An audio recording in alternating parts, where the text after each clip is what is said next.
Hello everyone, I'm Dr. Nashi Semitha, breast oncoplasty surgeon at Aster RV Hospital. Today, we are here to discuss surgical drains, what they are, how to take care of them, and when to consult your doctor. After almost all breast cancer surgeries, which is either a mastectomy, breast removal, or a BCS, breast conserving surgery, your surgeon would keep a surgical drain in situ. Now, why this is important is it takes care of you. It drains out the extra fluid which would otherwise collect naturally, protects you from seroma, which is fluid accumulation, and also from infections. Many patients are extremely nervous when we first mention a drain, but I am here to tell you that it is very temporary but also very important for your post-surgery recovery. So let us go through how to manage the surgical drain together. So first, I want you all to learn the parts of your drainage system: the drain box or the chamber, the drain tube, and the lock or the clamp. Now this is what the drain box needs to look like to confirm that it is working. Every morning once you wake up and every evening before you go to sleep, this is the position that a drain box should be in to confirm that it is maintaining what we call a negative suction. So right now it's not maintaining negative suction because it's not connected to a patient. But generally when we empty, it will be in that negative suction position which we spoke about earlier.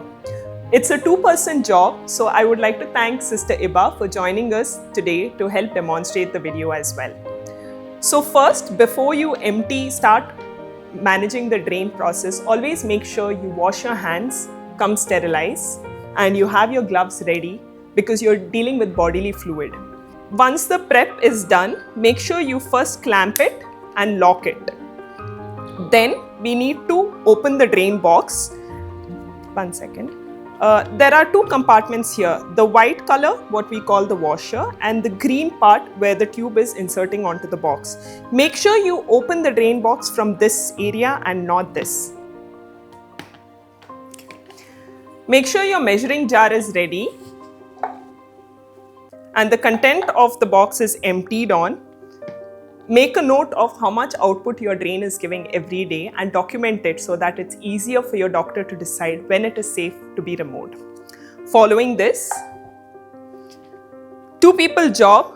One person needs to compress the drain box and the other person needs to connect the tube back into the box. This is the position that we are looking for. Now the last step and the most important step would be to unclamp the lock. And you're good to go. Now what should you watch out for and when should you contact your doctor?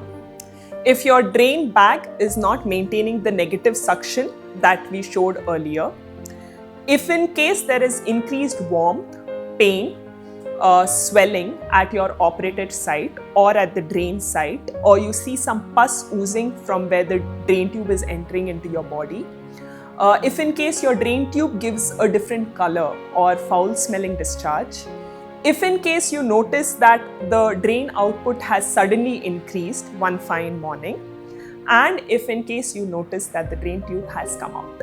If you are ever unsure about your drain, make sure you contact your surgeon irrespective of what the issue is. This is me wishing you a speedy recovery post your surgery.